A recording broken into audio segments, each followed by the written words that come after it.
Hello friends, now we are discussing something called as strategies.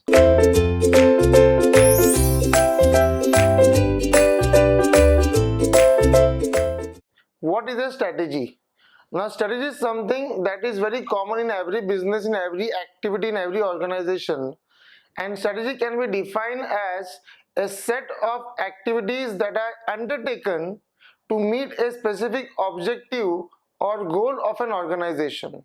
Basically, every company, every organization, every firm will have some kind of strategies as such. Now the thing is that how you implement the strategy is more vital. What are the important features of strategies? Strategies are highly objective oriented. Strategies will be implemented or strategies will be adopted to meet certain objectives. They won't be directionless. Secondly, strategies will always have some kind of goals to attain. So, a firm will have some strategies to decide how to achieve a particular goal. A captain of a team may have strategies to decide what players should be selected in the team and how to make a winning combination to win a particular championship or a particular World Cup. Strategies also help to define the roadmap of an organization, how the organization will work, what will be the exact procedure of carrying out the activities will be defined by the strategies. Strategies deal with the behavior of the customers as well as the employees. So a firm will decide what strategies it has to adopt to advertise a new product and to gain the confidence of the customers. A firm will like to implement certain strategies to know how to deal with its own employees or how to deal with the various customers that they deal on day-to-day basis. Next, strategies define the vision, the goal, the mission, and the direction of an organization. How the organization will work, what it wants to, what is the purpose of existence of the organization, that is decided by the strategies. Next, the purpose or the objective of every strategy will be to strengthen or to make the overall organization very strong and effective in getting the results. For example, a firm will like to have strategies which will help them to retain the employees on a long-term basis, thereby reduce the attrition rates and maintain lower labor turnover or maintain lower turnover. The next concept we are going to discuss is something is called as strategic management. Now, strategy and strategic management are more or less used interchangeably, but then they are two different concepts. How will you define strategic management? There are many different definitions of strategic managements that have been given by various authors. William Gluck defines strategic management as a set of actions and decisions taken to achieve certain objectives and goals. Alfred Chandler defines strategic management as deciding the long-term goals and objectives of an organization and working towards how those objectives can be achieved by implementing certain strategies. In simple words, these definitions give us a clear idea that strategic management is nothing but implementing the various strategies based on the need of the organization to achieve their long-term goals, missions, purpose, objectives, and overall results. At the end of the day, strategic management and strategy, they are highly intertwined with each other. The whole concept of strategy is a part and parcel, or it's the heart of strategic management, without which you cannot implement the strategic management. So somewhere down the line, strategic management is a very important concept.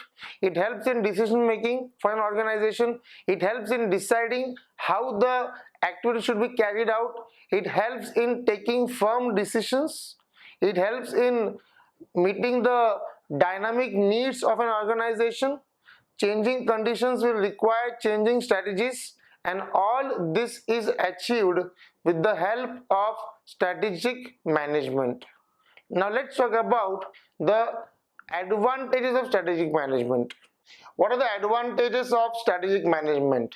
Now, it's an open secret that without strategic management, no organization can exist on this earth.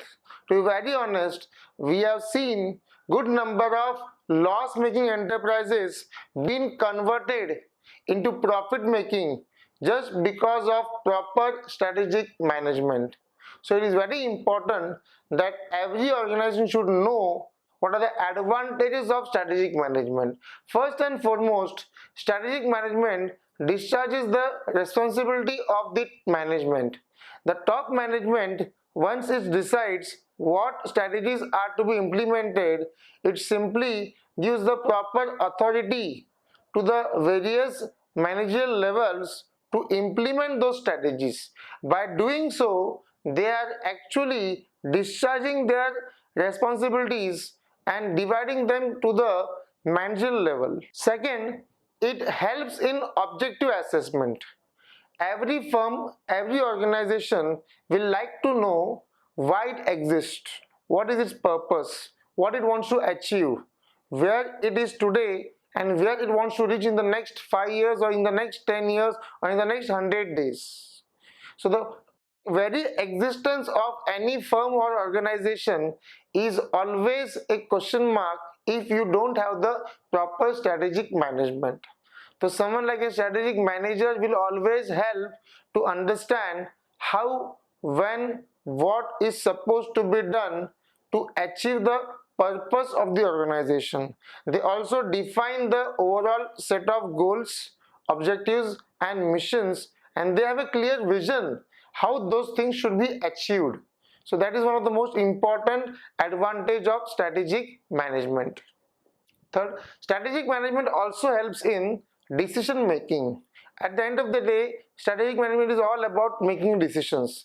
Decisions in different conditions, decisions in changing conditions according to the need of the day. So somewhere down the line, strategic management will always help in taking decisions. So decision making is one of the most important aspect of every organization. We have seen companies delaying the decisions and thereby they face the failure. Someone like Yahoo, which was at the top of its time somewhere in the 90s, today it has been sold hardly for 5 billion to one of the small venturers. Someone like Nokia failed to implement the proper decisions and thereby it lost its market share where once it was the king in the mobile sector. So down the line, strategic decisions are very important for the today's competitive environment. It's very important you know how to take firm, how to take quick and very sharp and accurate decisions. So strategic management helps in taking those decisions by analyzing the overall conditions. Next, strategic management gives you a competitive advantage. If you have strong strategies which can counter the competitors, then you can get a competitive advantage and stand out in the market, thereby getting a much better exposure and much better customers in terms of numbers as well as value. So at the end of the day, every organization will like to have a competitive advantage which can be easily achieved just because of strategic management. Next biggest advantage of strategic management is that it is result oriented. Strategic management is result oriented. What it means? It means that it gives the results. You don't just put the strategies and leave it as it is. You implement the strategies, you review the strategies, and thereby you try to compare the results obtained, and that helps in analyzing and understanding where the things are going wrong, if any. Sometimes strategic management will help in understanding or realizing the unforeseen dangers that the company might face in the near future. In today's world of technology, where things are getting outdated very fast, it is the strategic management that helps the firms to decide the overall survival game. Coming to the next part, what can be the disadvantages of strategic management? To be very honest, now the disadvantages will always be less than the advantages, or in other words, the advantages will outweigh the disadvantages, and therefore every organization will like to implement strategic management, but still for small organizations it is a bit uncomfortable and they are in a bit disadvantageous position when they are going to implement the strategic management. For implementing strategic management, you require experts, you require well experienced or qualified professionals, and this might not be affordable for small organizations, small firms, proprietors, firms with limited partners and limited capital, firms which are operating on very local level, at small level. They will find that using strategic management as a tool might be waste of time. Secondly, they might find it very expensive. As a small firm, I cannot afford to have a strategic manager or a public relation manager or a advertising manager, and thereby it will be very expensive for me to hire one such strategic manager, and then the overall results may not be favorable in terms of cost benefit analysis. Therefore, the biggest disadvantage of strategic management for small firms especially is that it is very expensive. Then one more disadvantage of strategic management that people allege is that it is very time consuming. Means when an organization talks about strategic management, the first thing that people think about is lot of meetings, lot of brainstorming sessions, and lot of discussions, and therefore many employees may feel that strategic management or strategic managers are simply the time consuming tools who keep on conducting lot of meetings and lot of paperwork which is never implemented in real sense. So that can be one of the biggest disadvantage of strategic management. Next, one cannot expect immediate results in strategic management. For in today's scenario, people want everything instantly. In such a condition, it will be very difficult for an organization to decide whether to implement strategic management or not. This is because strategic management always has a long-term perspective. They talk in terms of achieving certain goals or visions and objectives in a long run rather than getting the results immediately.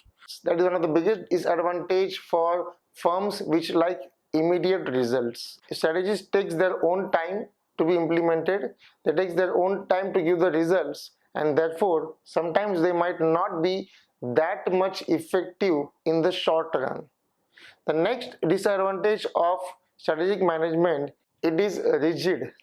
Now when I say rigid, it means that it doesn't allow the flexibility, because once you decide the strategies, you need to implement them, and strategies are something that are pre-planned. So what you pre-planned may change when it is actually going to be implemented. For example, as a manager, if I'm going to have a strategy to sell only a certain quantity of goods, and on a given day if there is excess demand, then I might lose the opportunity to sell more because I have not produced that much quantity. So that is one of the biggest disadvantage, that strategic management makes the whole process a bit rigid. Somewhere down the line, it happens that you may not be able to make proper strategies keeping in mind the changing situations. So situations keeps on changing, and the only way to implement the strategies is to allow the flexibility. Most of the times strategic managers are quite rigid and they don't allow that flexibility, and therefore lack of flexibility is one of the biggest disadvantage of strategies. And it has been observed that many of the times strategies failed miserably just because they were not flexible, just because they didn't adapt themselves to the changing situations. So somewhere at the end of the day, every strategic manager should look at this aspect, that he should make the strategies which are very flexible, which will allow the changes according to the need of the hour. What needs to be done should be actually done rather than simply following the strategies which are decided much more in advance, because things change very rapidly in today's scenario. The whole condition changes, the demand pattern may change, the weather conditions might change, the perception of the people might change, the government policies might change. So one needs to be very much fast in taking the strategies, making the strategies, and adapting them according to the changing situation. Coming to the next part, let's talk about what is the importance of strategic management. Now, strategic management is something that is very vital for every organization, and how it can be explained, let's see. The first point, every strategic manager helps to identify the strengths and the weakness of the firm. So a firm will always come to know what are the areas it is very strong, which are the areas where it is lacking behind, and thereby it can work on its weaknesses.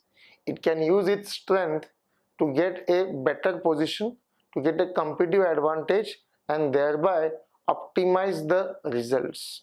So one of the most important aspect of strategic management is to identify the strength and the weaknesses. Second point, to identify the possible opportunities and the threats. Now that's, of course, that's a part of SWOT analysis that we're going to discuss at a later stage.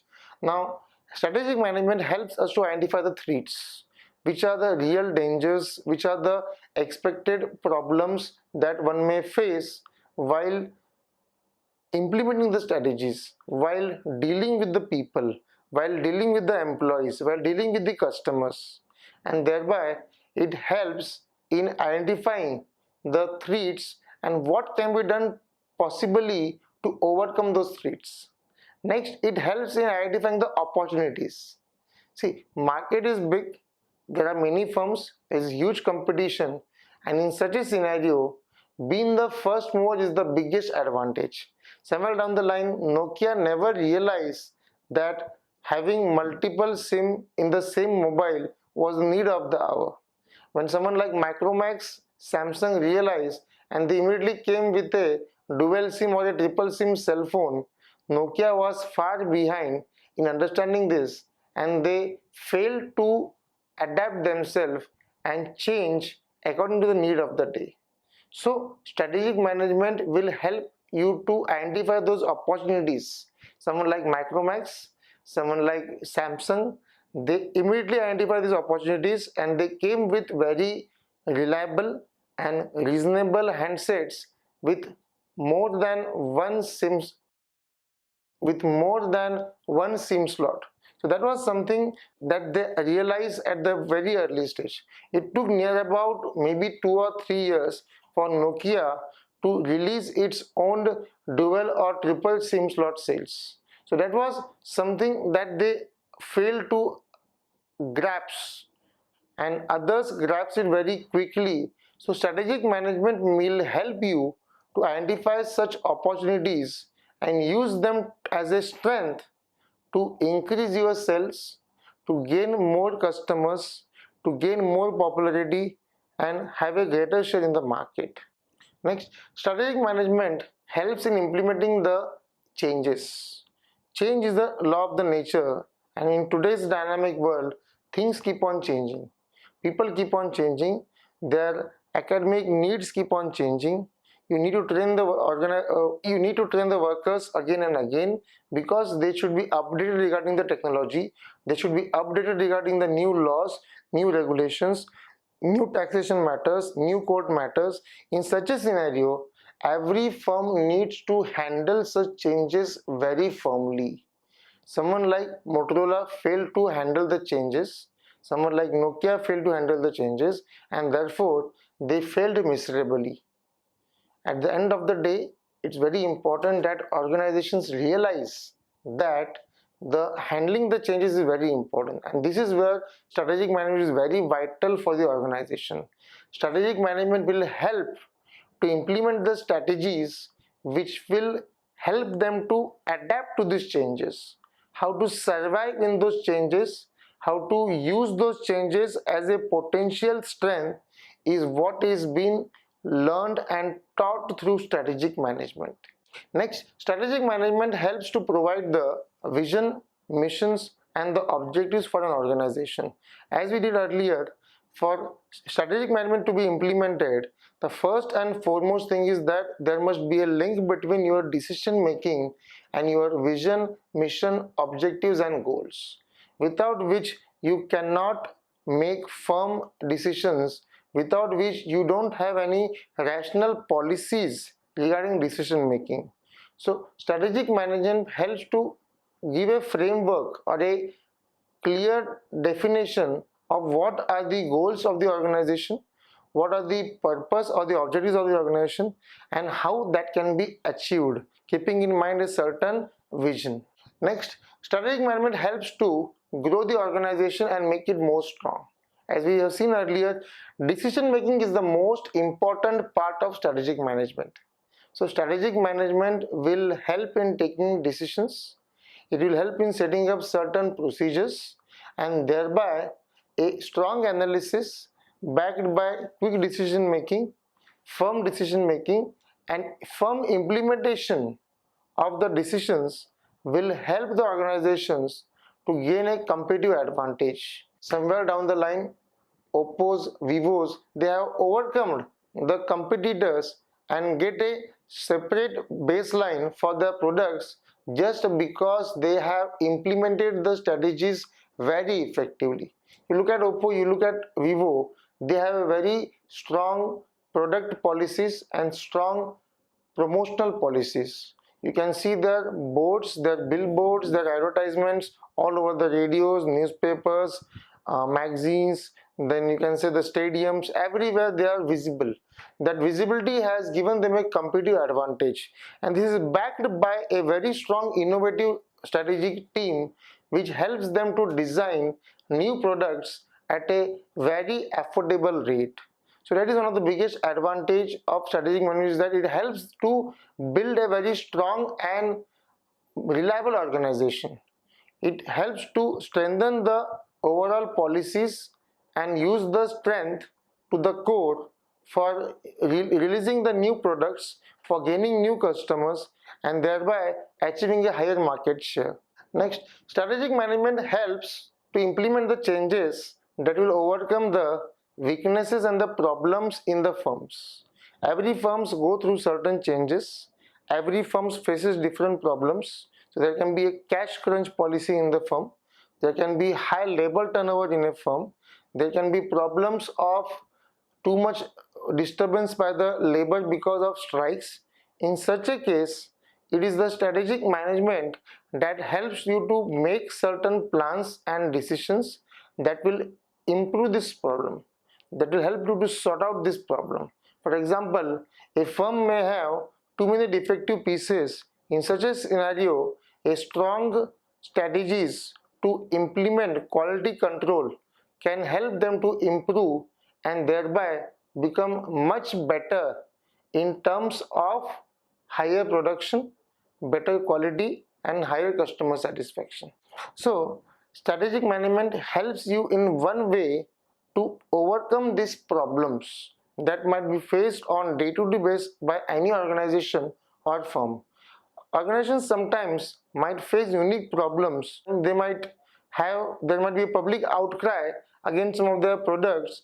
In such a scenario, it is the strategies which will help them to survive in that turbulent times. For example, in case of Nestle, they came with some of the products which were banned by the Indian food authorities, and then they came with the new strategies with new products, and they launched a new campaign and again gained back the whole market they had lost to Patanjali. So thereby they overcame this problem. All this was enabled just because of strong strategies which were implemented to overcome the problem. Next, strategic management can help in expansion. Now look at Patanjali today. Patanjali is such a vast empire, and it has covered so many aspects of business in such a short duration of time. All this has been possible just because of very strong strategies that are implemented right from top to bottom. So they came with innovative ways of doing the business. They came with new products, and thereby they are able to grow at such a quick pace in the market and give a firm competition to all the MNCs and the other organizations all over the world. The next concept I'm going to discuss is called as strategic management framework.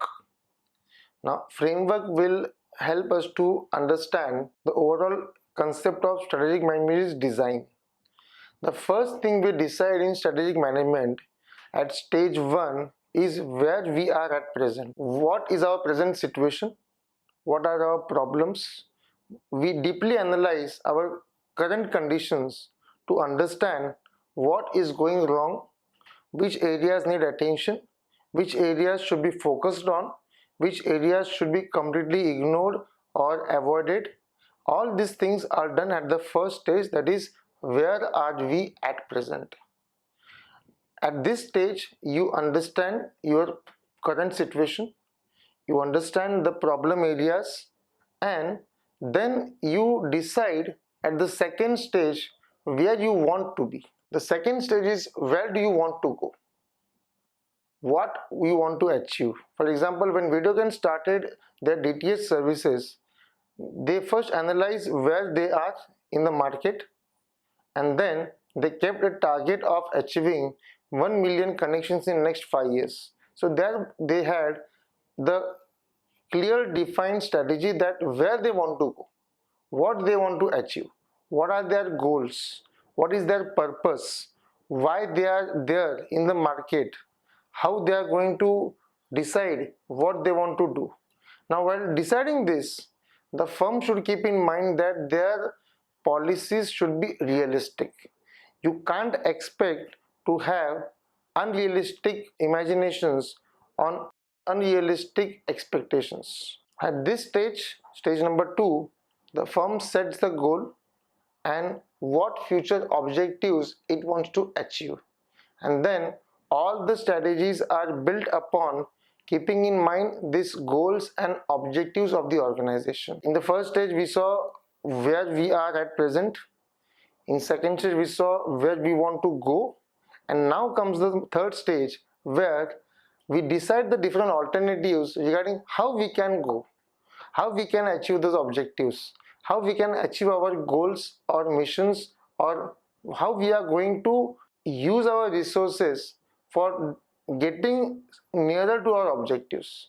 So at stage 3, we are just trying to analyze the various alternatives available within the firm, within the organization, that can be used effectively to achieve the predefined goals and objectives in the stage 2. At stage 4, we select the best alternative in an organization. At this stage is the most crucial stage because this is the stage where you decide what alternative you need to make up. At this stage, you zero in on one single option among the many options available, and thereby you are in the process of making a decision. So at this stage, it is very important that companies analyze, they interpret, and they have a clear future perspective while deciding what alternative they are going to select. Now, while deciding the best alternatives, the organization needs to keep into mind all the various factors like what kind of manpower they have, what are their strengths, what are their weaknesses, what kind of technology they have to implement those alternatives, and how those alternatives can be implemented, and whether it is possible to implement them immediately. All that is looked upon at this stage. At the last stage, we have implementing the alternatives. So at this stage, we actually implement by taking a decision, and we implement the alternatives so that we can get a clear idea what will happen.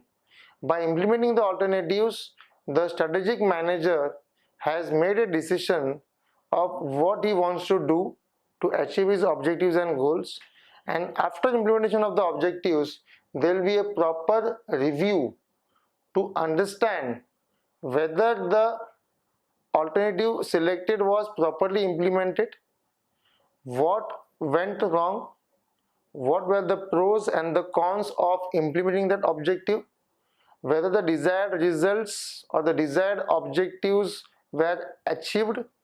All these things are looked upon at this stage, that is implementation and feedback. So this whole process of deciding where we are, where we want to go, analyzing the present situation, analyzing the various alternatives available, deciding the best alternative, keeping in mind the strengths and the weakness of the organization, and implementing that alternative is the framework of strategic management. These are the things that we do in strategic management. Now I'm discussing something called as vision, mission, objectives and goals. Now something like vision and mission or objectives, they are quite used interchangeably, and in practical terms they look almost same, but then they are different. Let's talk about first of all what is a vision. Now vision is something that is long term in nature. Now vision is a statement of future. Now someone like Ratan Tata had a great vision. The Tata group had a great vision somewhere in the 1940s and the 50s, where they set a whole institutes for research in the field of social science, in the field of science, physical science, because they knew very well that India needs huge amount of labor, and at that point of time, just before or after independence, we were lagging behind in terms of quality labor, and so they had a vision to create or to set up such social institutes which can help to address the problems of Indian laborers, address the problem of Indian societies, and thereby help them to overcome those policies and come with innovative solutions. Today we have so many startups which are nothing but they are trying to provide a vision to the various entrepreneurs so that they can achieve great heights. So vision is nothing but keeping a futuristic trend and setting a statement that they want to achieve in the long run. So vision is something that is long term in nature. It is not something that is short term in nature, and all your objectives, your goals and the overall mission are set keeping in mind the vision of the organization in mind. Now what does vision indicates? Vision indicates the purpose of the company or the organization to exist. Vision helps in setting the objectives or the goals. Vision helps in understanding what the company is trying to create in the future, what they are going to achieve in the future. Vision also specifies what policies the company is going to adopt towards the employees or towards the customers and the society. For example, you will never see Tata's involved in any kind of anti-social campaigns or campaigns which are not in public interest. We have Jago Grahak Jago, a voting campaign by Tata's. We have various Tata Institute of Research which help in making the people aware about the social problem. So they are having a vision of not doing anything against the public policies. On the other hand, you can always observe other organizations like Ambani's or Ruiya's or the Hiranandanis. They are always profit oriented. Tata's more than profits, they have worked on the social cause because it is their vision to achieve those heights in the eyes of the customers. Next, I'm going to talk about something called as mission. Now missions are nothing but the fundamental objectives that set aside the organization from the other organizations working in that particular sector. It helps to create an identity for the organization by setting a mission.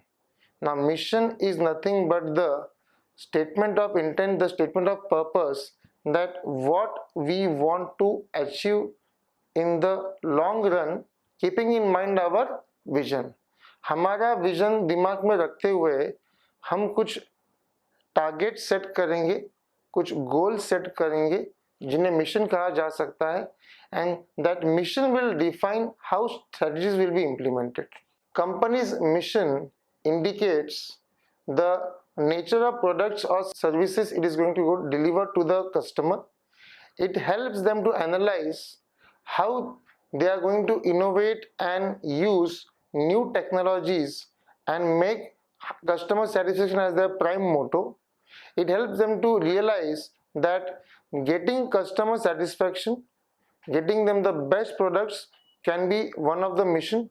An organization may define its mission, highlighting its objectives and policies.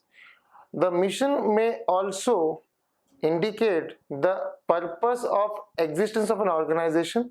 Organizations thrive on defining their missions, and based on that missions they basically work in achieving those missions. For example, the Tesla group has a mission to make innovative products, and so they keep on innovating and designing new products where they might use a spaceship to be launched going to the space along with some tourists. So somewhere down the line, missions help in defining your products and services. Mission might create a corporate image of the organization. For example, when Jio was launched, they had a mission to provide 4G services and value-added services to all its customers or subscribers. And somewhere down the line, they achieved it in a very successful manner in a short time by using proper strategies. Next, we are going to talk about objectives and goals. Now, this can be used quite interchangeably because they are almost one and the same. Now, objectives and goals are target oriented.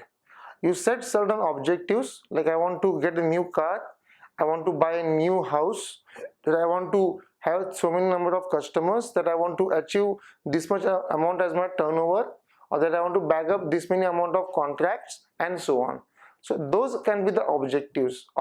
Objectives are always target specific. You keep certain objectives and you try to implement the strategies and achieve those objectives. Thereby you try to realize your objectives and set new objectives. Now, how can objectives be different from goals? So in one sense, goals are more specific and precise as compared to objectives. So I want to achieve success is my objective, but what kind of success exactly I want to achieve, that I can define in precise terms, and that can be called as my goal. So goal makes the things more clearer, and thereby you can implement the strategies to achieve those goals. One more difference between goals and objectives are that goals are short term, whereas objectives are long term. Objectives can be loose statements or open statements, whereas goals are specific statements and they are clearly well defined. They are very precise. The next part is how can you correlate goals, objectives, missions, vision, and all that stuff. So first of all, objectives and goals are always derived keeping in mind the mission statement and the vision of the organization. So if an organization has a vision to provide affordable housing, so one of their primary objective will be to make housing complexes which will be affordable to the middle class or the lower strata of the society. So they set their objectives in terms of what is their mission. So if my mission is to provide world-class luxury facilities, then as a real estate developer, I may simply provide the most luxurious accommodations and luxurious constructions without thinking about the cost factor. So it all depends upon what your missions are and how you can link your objectives and goals with that mission. In case of a student, goals can be immediate, like achieving a particular grade or passing out a particular standard of exam, whereas objectives can be simply loose statements that I want to become this or that and that. Let's talk about the characteristics of objectives. What are the features of objectives? First, Objectives facilitate to achieve the business objectives and goals. Means every organization will have its own objectives, and these objectives will try to achieve the goals that have been set in the short run. Second, objectives will be very much closely linked with the vision and the mission. No firm will like to set the objectives which are totally not relevant with the mission statement or with the vision statement. Firms will always like to be in sync with their vision statement and mission statement, and thereby you can always find a very close association with both of them. Third, objectives should be clearly understood by every member of the organization. Without understanding the objectives, the firm may not be able to implement the strategies and get the desired results. Many of the times, the objectives might be misunderstood by the members, and thereby they might not work in achieving those objectives, and the results might not be very encouraging, and they might just stop working on that aspect. Next, objectives should be always measurable and relatable to the missions, relatable to the vision, whereas measurable in terms of the end results. So objectives should be clearly measured in terms of value in terms of sales achieved, value in terms of number of clients that have been gained by implementing a particular strategy, value in terms of sales obtained, and so on. So objectives are always measurable. Next, objectives are time specific. So you have a specific time frame within which you need to achieve those objectives, and without doing that, no strategic manager will like to implement the strategies. So you are supposed to be time bound to achieve the objectives, or else your whole purpose of defining the objectives may fail. Next, objectives should be challenging. You can't set very easy objectives. Objectives should be something that should be not impossible, but they should be challenging and motivating enough for the manpower of the organization to work hard in achieving those. For example, a marketing manager should set realistic objectives but very challenging one, rather than keeping very easy objectives. That way the marketing team will get motivated to work hard and achieve those desired results by implementing the various strategies. Next, objectives should be concrete and specific. As I told you earlier, objectives are open statements. So setting up an objective like I want to become a doctor or a chartered accountant or an engineer is one thing, but having a very clear defined definition of what exactly I want to be and how I will achieve that is very important, or else the objectives might fail miserably. Therefore, it is very important that an organization should be very specific and concrete in terms of defining its objectives. Next, objectives should be relatable to the decision making process. Or in other words, I should say, decisions should be taken keeping in mind the objectives. So when objectives are being set, you know a very well defined environment within which those objectives need to be achieved, and therefore objectives should be clearly relatable with the environment and the decision making process of the firm or the organization, or else the decisions might be totally not in sync with what objectives have been framed by an organization. And last but not the least, objectives should motivate the people. So people is the most important aspect of every organization. They are the most active part of any business entity, and therefore it is very important that objectives should be set in such a manner that they create a lot of zeal in the mind of the employees and motivate them to perform better. Their performance should be affected because of the strong objectives. They should have a urge to achieve those objectives and get the desired results, Of course, for that you should be sufficiently rewarding them in terms of monetary remuneration. So these are some of the features or the characteristics of objectives. The next concept I'm going to talk about is called as strategic intent. Now, intent refers to intentions. So companies today have intentions and a strong desire to achieve something. Now this can be done by aggressively promoting its objectives and goals and achieving them in a very short run. We have Micromax. It was established somewhere in 2003, much long after Nokia or Motorola. But then look, today they are so well placed in the market. We have Oppo and Vivo, who are the market leaders today, but they came much even after Micromax. But they had a strategic intent of strong desire to achieve something, and to achieve that they went to every extent. They were innovative, they were highly innovative in terms of products, they were highly innovative in terms of advertisements, highly innovative in terms of getting the customers attention by proper pricing policies. So this is called as strategic intent.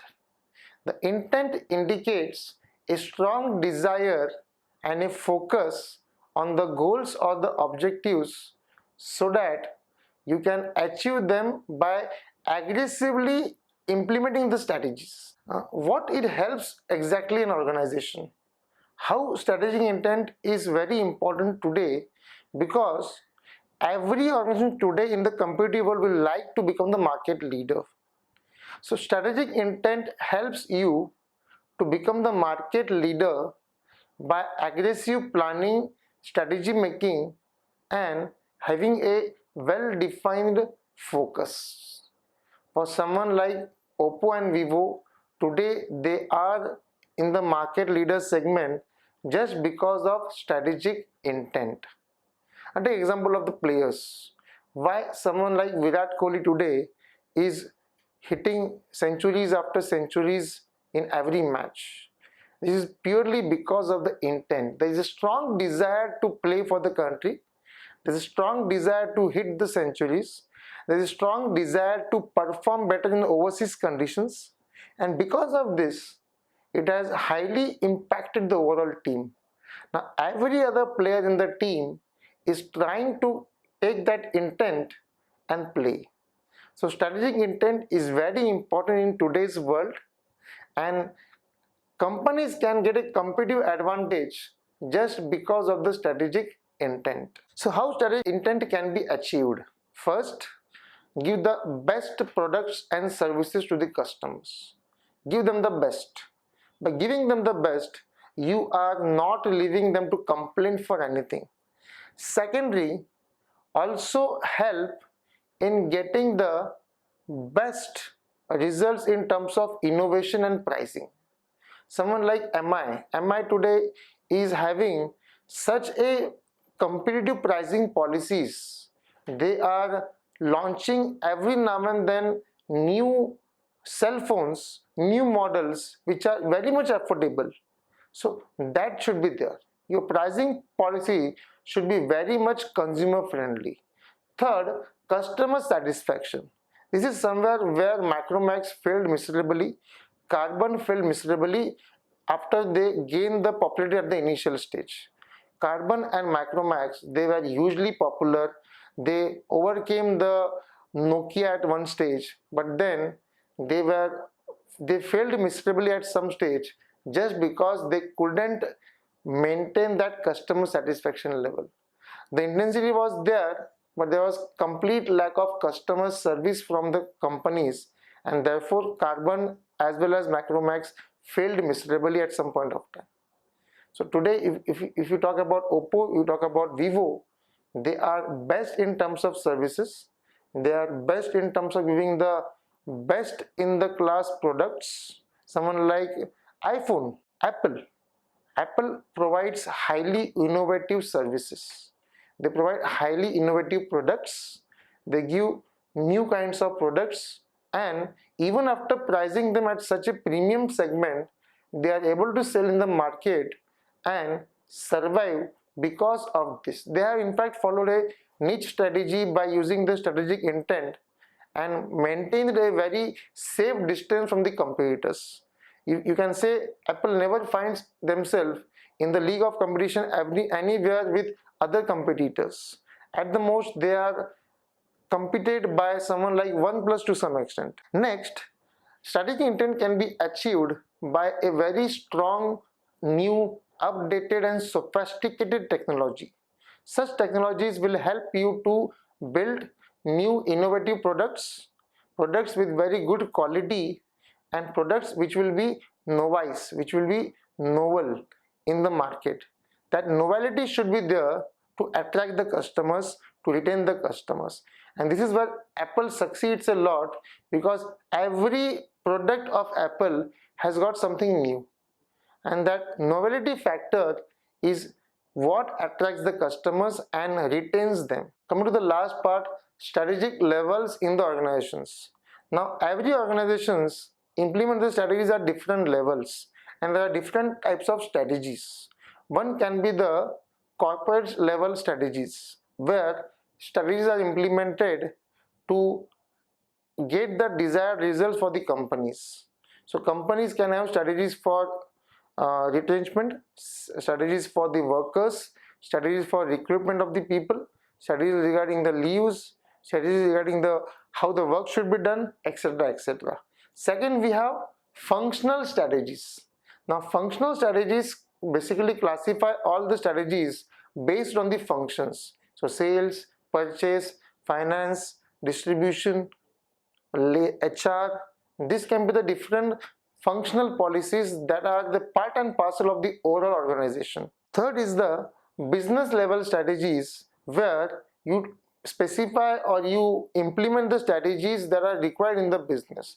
That is, how much should be produced, how much should be the supply, what should be the pricing policies, what kind of material should be used, how much credit should be given to the customers, how much credit is allowed by the suppliers, and how that should be utilized. All those things can be called as the business level strategies, whether to expand or shrink, whether to maintain the same state. All this can be called as the business level strategy. So we have got three different level of strategies: corporate level, business level and functional level. At the end of the day, all these strategies are nothing but they are classified based on different criteria. Thanks for watching this video. Do subscribe to our channel Ekeeda.